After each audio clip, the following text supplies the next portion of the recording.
When we found out that Halle was going to have a heart defect, I was at that appointment by myself that day, and it was kind of scary. Autumn came up to my work, and obviously you could tell something was wrong. She was already a little upset, and she had been crying, you could tell. And so I asked if, we lost the baby, because I knew she had gone to the appointment, and that's when she started to kind of describe what they had seen. Yeah, she had a very complicated heart defect. We put it in the category of single ventricle heart defect. So you should have 2 pumping chambers, 2 collecting chambers, and in a certain subset of children, they're born with really only 1 good pumping chamber, and that's what her defect was, a single ventricle. It just kind of felt surreal a little bit that, we were about to have a heart baby, and once we have her, everything's just gonna, start, and what's gonna happen first and second, and all those types of things. And we were still in the operating room, and Britt was next to me, and they held her, they laid her on my chest, and I got to hold her for a second for a few pictures. In that moment, though, she looked so healthy that you didn't realize what was actually going on inside of her. Yeah, the operation that Halle had when she was 3-day-old was a complicated operation. She was born, as we said, with a single pumping chamber, but also a very small blood vessel that went out to the body. The aorta was very small. So what we did was we rebuilt the way the blood comes out of the heart and gets to the body, so that we were getting blood flow to the body. And then we had to also provide her with blood flow to the lungs. So we put in we call it a shunt. It's a small tube that takes some of the blood going out to the body and sends it back to the lungs. But when Halle was 6 weeks old, she had an emergency surgery because her right coronary artery wasn't getting blood to the heart like it should. Ever since Dr. Halle went in and performed that procedure, it's been fine and it has been unchanged, so her heart is actually doing better. When Halle was about 5 months old, we were down on floor 15, and we were 4 days away from leaving, and all she had was her NG tube.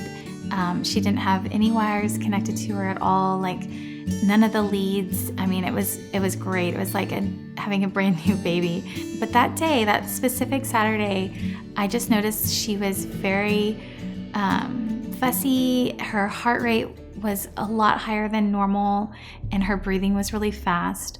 But we had been weaning off of one of her meds, and so I just thought that she was having withdrawals. It was just Saturday night, and we were sitting here, and Autumn called me later on that evening, maybe 7 or 8, and I basically said that, there's some complications, and they don't really know what's going on, but they're going to do an echo. And then they did the echo, which was pretty quick, and Autumn said they were going to move her back up to the CVICU. Dr. Dickerson came out and told me that they couldn't get a line in, they couldn't get access, so they were going to have to do an IO, which is an intraosseous IV. So then Autumn called us back later and said that they were going to have to intubate, and we know that can cause problems if the heart's not working the way it's supposed to be. So we knew that there was a risk in doing that. I watched from the window as they started to intubate, and I saw Dr. Ahmed start doing compressions, and I just knew at that time that she had coded, and so they were performing CPR, and I'm standing outside the window, and Britt wasn't there. He was here up in College Station with Charlie.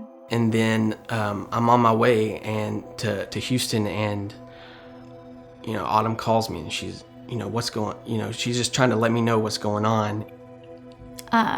Dr. Ahmed called me into the room, while they were still performing CPR and told me that they'd been doing it for about 15 minutes and they were only probably going to do it for another 15. I was standing in the corner and just watching her on the table, and I hear him call last pulse check. We're basically just on the phone at that moment thinking that, this is the end of our child's life. And so they stopped, and I hear no pulse. And then again, another nurse called out, no pulse. So they pulled me over to Halle. While I'm on the phone with Britt, and I'm telling her goodbye and that I love her, and I leaned over and kissed her hand. And then, just out of nowhere, Autumn stops talking, and I can't really hear anything. I'm just waiting to, what is going on? In that moment, you're thinking, I'm losing my baby.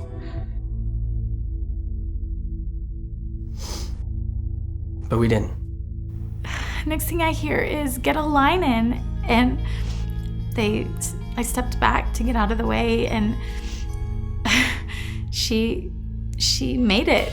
It's not something that you can explain when you feel like your child is gone, and then in a split second they're back, and now we're moving forward with meds and moving forward with next steps and where are we going to do this and how are we going to do this. And we're so grateful that she's still here with us today.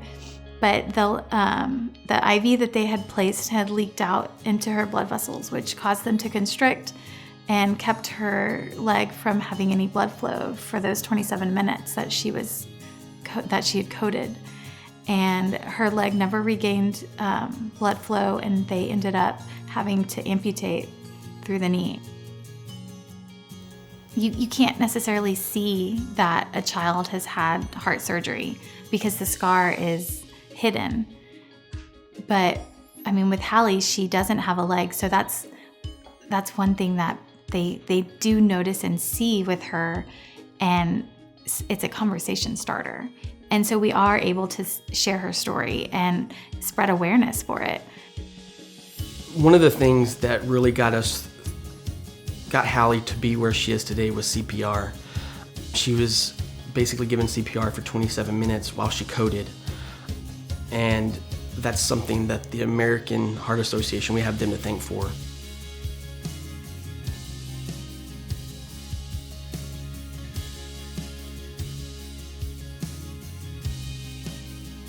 Biggest thing I can think about Halle is that she's a fighter.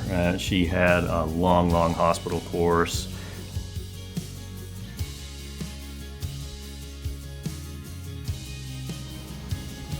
Multiple operations and interventions, and just a trooper through the whole thing. She probably gets that from her mom, because her mom was a fighter and a trooper for that.